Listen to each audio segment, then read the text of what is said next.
Shalom, shalom, shalom to everyone watching. Boker Tov. Good morning. It is a beautiful day because Hashem made this day unique for every one of you. And so this morning we will continue our study with the Shi'ur of Sefer Haikkarim, Rabbi Joseph Albo, as we continue reading his ideas of the basic fundamentals of Judaism. Of course, he's taking more of a philosophical approach that's well known during that period of time, and thus it's not just biblical verses, but he composes a whole methodology in which gives us an idea of what are the basics. And of course, many of you who are going through the conversion process will appreciate what Rabbi Albo is doing. Now, of course, we also have Maimonides. There's so much material in Judaism that the more you begin to study, the more you realize you haven't studied enough. And this is basically the same thing regarding knowing God. The more you search out for God, the more you realize you know nothing. And that's the beginning of wisdom. It's the idea of having fear of God, and everything else comes in lieu of that. So let's get forward. Let's get started this morning with a beautiful chapter 31 in Sefer Haikkarim, and where we're going to take a look at it and all of the incredible teachings that it provides us. So Rabbi Albo begins to reflect upon nature as a whole, and he says we find that it consists of three parts, which cannot be denied. First, the lower world, then the world of elements and of genesis and decay. The second, the world of spheres. The third, the world of angels or malachim. These three parts are absolutely different from each other. In the lower world, which is the world of genesis and destruction, we find that there is no individual permanence, but all the individuals come to an end. In the world of sphere, all the individuals are permanent as such and are not subject to decay, but they are corporeal and are affected with corporeal accident.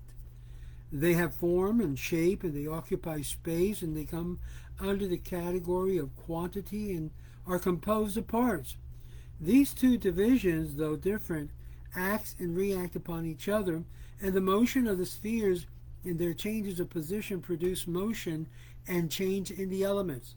Sometimes they could cause the wet element to predominate, sometimes the opposite. The dry, sometimes the cold, sometimes the hot. This brings about a mixture of elements from which mixtures are produced, the various kinds of minerals, and the mixture rises to a higher level, and a new and superior combination arise.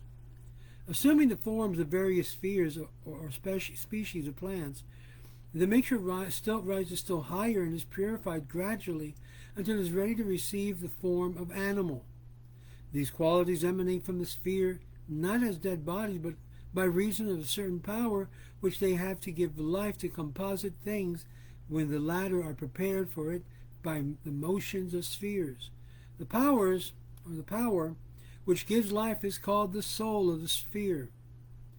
Inasmuch as we see the spheres move continually in a circle, yet every sphere has a different motion, and in every other one moves east or moves west or moves rapidly, one moves slowly, and we infer necessarily that every one of them has a cause outside of it and other than its soul, which gives its peculiar motions. This individual cause of each sphere is responsible for its individual motion, and those who give the sphere their individual motions are their movers. And these movers are called separate intelligence, because they are free from matter, as explained in the science of physics. In the Bible, they are called angels, malachim. And further, therefore, there must be a third division, which is called angels. This is the division that, absolutely different from the other two mentioned before, acts upon the world of the spheres, and as we said before, by giving them great variety of movements, one moving to the east, one to the west, one inclining to the north, and one inclining to the south, to such that which the same general direction differs in other different characters of their motions. And the difference of motions bring the union of the combination of the different parts of nature and maintains order, continually in the world of spheres and in the world of genesis and decay. Necessary influence is that these three parts are one controlling power which combines and unites them together. A comparison with animal life will make the matter even clearer. We find in animal three distinct powers: the nutritive soul in the liver, the vital soul in the heart, and the sensitive soul in the brain. Notice that he brings out about the idea of three different souls. And all these powers of the soul or souls are different from one in another in their functions. The intuitive or nutritive soul is in the liver, similar to the world of genesis and decay, because the food loses its original form and changes into the form of blood. It is different, however, from the vital soul in the heart. The vital soul in the heart is similar to the world of spheres. For as the motion of spheres causes life to flow to the whole lower world, the world of change and genesis and decay, and if the spheres were to cease the motion of one moment, the world would by natural law come to an end. So the motion of the heart caused life to flow to the entire body, and if the heart were to cease from moving for a moment, the animal would die. The sensitive soul in the brain in the same, similar to the world of angels, for from it comes five senses, and the psychic power, like the forming power and the power of imagination, incorporated powers which cannot be perceived by the senses, but can apprehend only through the acts of or functions which comes from them as a separate intelligences can be apprehended only through the acts which come from them. Now, just as these three powers in the body of the animal have one unifying power called the power which controls the body, a power which binds all parts and powers of the body together and is called the physician's nature, so in the world as a whole there is one power which binds all parts and powers of creation together and controls them. Now, Albo says he's not intending to speak of the rational power which is in man alone. Notice he's making this comparison of the souls of the animals. So the question that many of you had, does an animal have a soul or souls? And obviously Rabbi Albo answered that in the affirmative. But now he speaks about man in particular. I am not intending to speak of the rational power which is in man alone, and by virtue of man is called a microcosm, because he has the intellectual power which thinks and realizes the thing in his intellect from his potential state by means of his will. As the world has an intellectual principle which brings all things into existence, and by its great power and simple will, unlike the lower animals which have no power, act with volition which can do the opposite thing, but have only a natural power as explained in De Anima. I'm referring here to the power which controls the body of an animal in a general way only. Such a power exists in every animal, including the human species, although some of them have more of it than others. Nevertheless, we can prove from this power, as Maimonides says, the existence of a being which controls and binds together all individual existence in their parts. From the rational power in man, we infer that being is an intellectual substance acting with the will, and as there is in man an intellectual substance acting with will, else he would not have been given commands by God. The only difference in this comparison between the powers of the body and those of nature as a whole is that the former, every power acts upon the other power and is in turn acted upon by the latter. Thus, the heart gives power of life to the liver, and the other organs in the liver in turns gives the nutritive power to the heart, while the brain gives sensation and motion to the heart and to the liver and takes from them life and nutrition. But in the world as a whole, it is not so. The substance which exerts influence does not receive any influence from that upon which it acts. For the influence which is bestowed upon the lower beings by the higher is exerted by the way of generosity and kindness, and not because of any benefits to the giver. All of this matter discussed in this chapter 31 of this division of existence into the three parts of existence of being, into being who controls all things, though absolutely distinct from them, was shown to Elijah in a nobler and more perfect way in the vision which he saw on Mount Horeb, when he asked, "What dost thou here, Elijah?" When he ran away from Jezebel and was grieved because she persecuted him, his answer was, "I have been very jealous for the Lord, the God of hosts, and the children of Israel have forsaken thy covenant, and they seek my life to take it away." Then he was told, "Go forth and stand upon the mount before the Lord." And behold, the Lord passed by, and the great and strong wind rent the mountains and broke into pieces the rocks before the Lord, but the Lord was not in the wind. Now this alludes to the power which controls the world, of Genesis and decay, which rends mountain, breaks into pieces rocks. The Bible says before the Lord, because God sees it to it that the power does his will, for it is like an axe in the hands of the one who hews with it. The expression, but God was not in the wind, alludes to the fact that nature, which is the wind that rends the mountain, breaks the rock, is not the power that controls the world of Genesis and decay.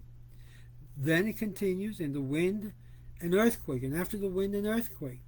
But the Lord was not in the earthquake. This is an allusion of the world of spheres concerning which it said, "And the Ophanim and the holy Hayot raised themselves with great noise," the spheres being called holy Hayot, as Maimonides says in the 3rd chapter of part 3 of the Guides of Maimonides, the Guide of the Perplexed. But the Lord was not in the earthquake. It indicates that God is not the soul of the sphere, as the ancients thought. But he continues saying, "And after the earthquake, a fire." This alludes to the world of angels, which are called by the Bible a fire. "The flaming fires thy ministers." This appellation of fire is an allusion to the fact that as a man cannot perceive the element of fire with a sense of sight, because the eye has no power over the elemental fire, and yet we are aware of it because of its function or acts, so the angels are known through their acts. And though the eyes cannot see them, for the very same reason the Bible compares God to fire. "For the Lord thy God is a devouring fire." The meaning is he is known from his acts, though he cannot be perceived by the senses. This is why the Bible calls the world of angels in this vision fire. Our rabbis also call angels of fire in the treatise in Haggiga, actually in the book of the prophet Haggiga, and they say, what is the meaning of Hashmal? It stands for Hayot, Esh Memalelot, fiery Hayot, speaking. These are beings that are a fire that speak. Fiery Hayot means not perceptible by the senses, like fire. These holy Hayots, on the other hand, namely the spheres, which are perceptible by the senses, are not called fiery Hayot. The angels alone are called fiery Hayot, speaking as reference to the fact that they are known from their act, which is their speech.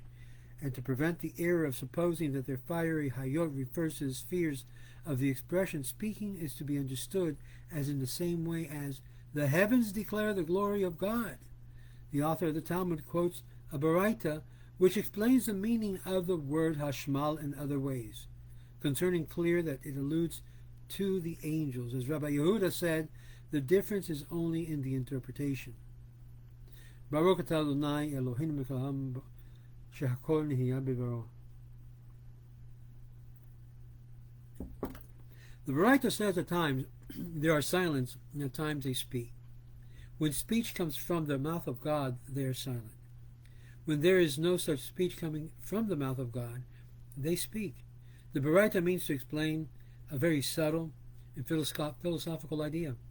The effect understands it in a manner its causes, and also understands it in its own essence, as a result of the conception it has of its cause, which is more noble of the two angels, which emanates from a separate intelligence.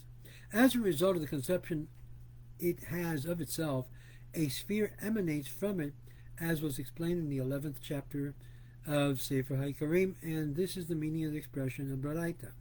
when speech comes from the mouth of God, they are silent. This referred to the fact that conception, which is the first effect, let us say, forms of God results in emanation of separate intelligence, which is not the perceptible by senses. And when speech does not come from the mouth of God, they speak. This refers to the fact that the conception which the effect forms of its own essence causes the emanation of the sphere which is perceptible to the senses. They speak means that the same thing. The heaven declare the glory of God. It is clear, therefore, that the rabbis call the intelligence fiery hayot. In many passages, the rabbis call them fiery seraphim. The meaning of the expression, the Lord was not in the fire, is that God's existence is different from that of the angels. That the angels are effects and possible existence, whereas God is a cause and necessary existence. And it indicates that God's quiddity is absolutely unknown and absolutely simple. It is in this manner inconceivable. The text says in the sequel, and after the fire a still small voice, pointing out to the impossibility of understanding God's quiddity so much that only the way to speak of him or the attributes of his perfection is by way of negation, which is still small voice. Literally meaning, the biblical expression is a voice of fine silence. The fine silence is being an allusion to the subtle distinction to be observed in the understanding of the various negative attributes predicated of God, as we have explained in the previous video. Same vision, Elijah was told, go, return on thy way to the wilderness of Damascus, and when thou comest, thou shalt anoint Hazael to be king over Aram, and Jehu the son of Nimshi shalt thou anoint to be king over Israel. And Elisha the son of Shaphat of Abel Meholah shalt thou anoint to be prophet in thy room. In these words it was made clear to him that three worlds mentioned before are governed by God in the world of Genesis and decay, where is the nature of one animal to overpower another animal or human being and put him to death, like Hazael, who prevailed over the king of Aram and slew him. And this is not an accident, but the result of God's providence, rewarding and punishing individuals and groups and exercising judgment through them over those who transgress his will, as it says.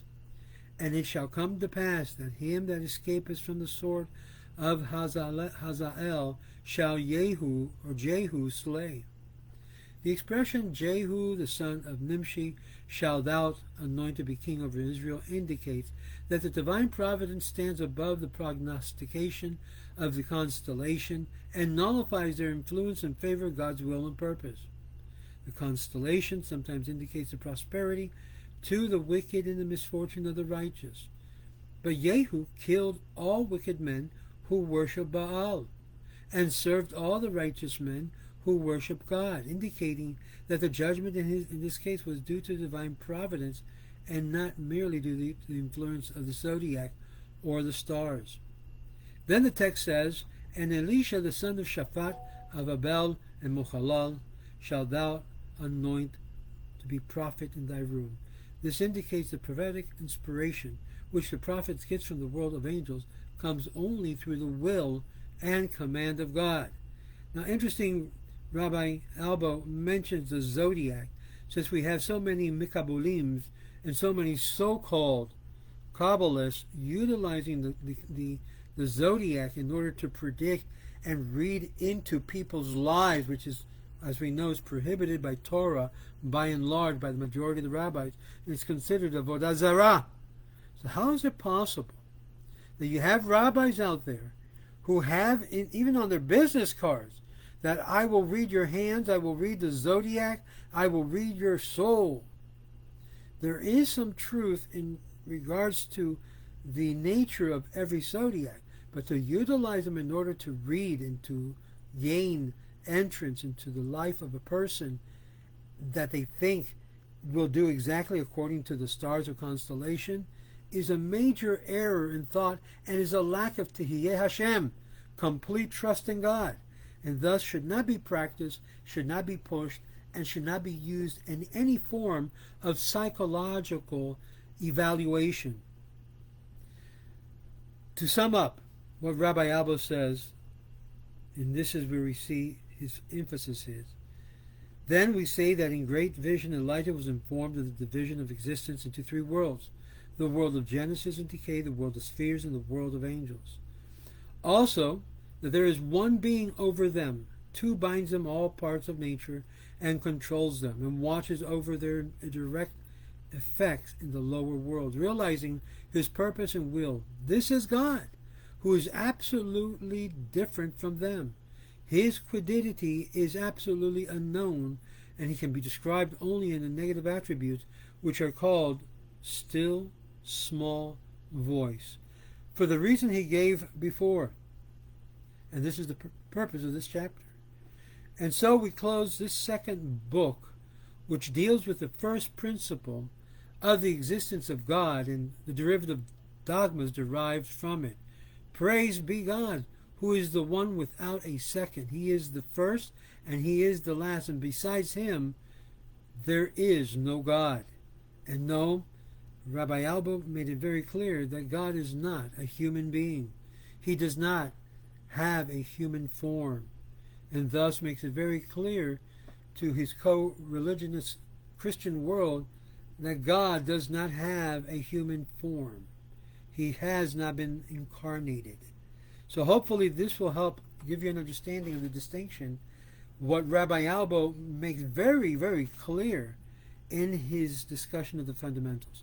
Now, in the third book of Rabbi Albo, which we will continue reading until we complete the whole entire Sefer, is an introduction to the second principle, which it deals with the revelation of the Torah, inasmuch as the derivative dogmas depending upon the principle. So make sure you stay tuned as we continue the series of Sefer Haikkarim. I hope you enjoyed it, and I hope you share this video with other people, because it will be a blessing to them to understand where we Jews stand in regarding to the fundamentals of traditional Judaism. What's being taught today in many circles, it's not traditional Judaism. In fact, it's more esoteric, it's more mystical, it's more not based on precedents of our Jewish history, but of a new way of thinking. And people love it. They love to study Kabbalah. They love to study the esotericism. And yet, Albo reminds us we need to get back to basics. I remind you, let the Kabbalists deal with the Kabbalah and you deal with the basics so you can grow your life in Emunah Hashem, not in the esoterics trying to fly around the worlds. Come down to earth, walk with the Torah here on earth on a daily life, and you'll see how your life will be transformed and changed by the very words of the Torah, by the very words and teachings of our sages. And then you'll say, wow, this is powerful. Yes, my friends, and this is just the beginning. It's not the end. May God bless you and all of yours this week as we continue moving forward. May God bless you. Remember, be part of the ways of Israel. Join the ways of Israel right here online and help us continue by your regular contribution to our organization. Shalom, shalom.